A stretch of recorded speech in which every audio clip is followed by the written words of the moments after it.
Senator Amy Klobuchar warned on April 20, 2025, that the United States is getting closer and closer to a constitutional crisis, blaming former President Donald Trump for fostering instability and undermining democratic norms. She made the statement during an appearance on CNN's State of the Union, contrasting her previous position from 2 months earlier when she denied the existence of a crisis. In the interview, Klobuchar pointed to growing public dissatisfaction and legislative gridlock as symptoms of what she described as creeping democratic erosion. "I believe as long as these courts hold, and the constituents hold, and the Congress starts standing up, our democracy will hold," Klobuchar said. But Donald Trump is trying to pull us down into the sewer of a crisis. You told me on this show 2 months ago that we are not in a constitutional crisis. That's what you said back then. Do you still believe that? Where are we now? I said back then, and I'll say now, we're getting closer and closer to a constitutional crisis. Why do I think that we're not full-blown in one? Because the judges are standing up and doing their job. Because you're starting to see a little inkling of some Republicans. All we need is 4 in the House, 4 in the Senate to stand up on things like tariffs.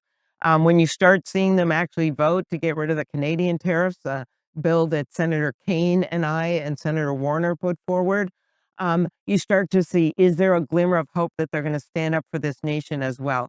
And what you most see are our constituents standing up.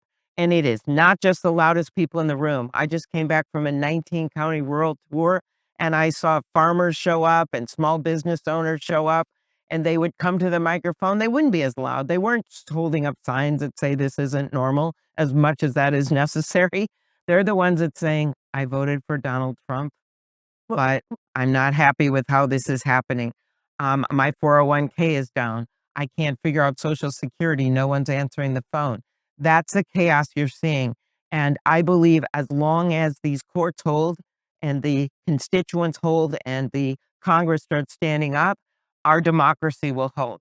But Donald Trump is trying to pull us down into the sewer of a crisis. There is no doubt about it. He likes shock and awe. He likes when things are a mess, and we all must stand up against it. She cited conversations with constituents, claiming that even some Trump voters were voicing concern over economic instability, declining 401k values, and failures in federal responsiveness.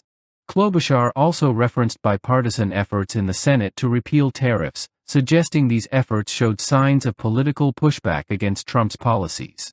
Critics quickly challenged Klobuchar's narrative.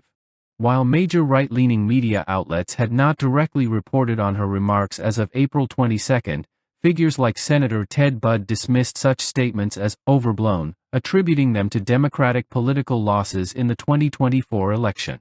Budd said, "This is more about narrative control than actual constitutional breakdown."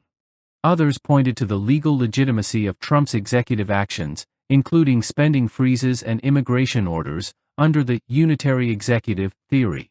This interpretation, which grants the president broad authority over the executive branch, has gained support among legal scholars and federal judges. Stephen Miller, former deputy White House chief of staff, defended Trump's approach. "The president understands the system." His critics conflate policy disagreement with constitutional collapse, Miller said on a podcast. Klobuchar's critics argue that her rhetoric, describing Trump's leadership style as one that likes shock and awe and, when things are a mess, amounts to political fearmongering.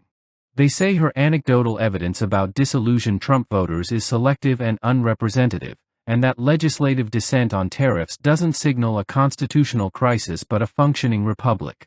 Although Klobuchar insists her faith lies in courts, Congress, and constituents, opponents view her statements as part of a broader pattern of alarmism aimed at delegitimizing Trump's legal governance.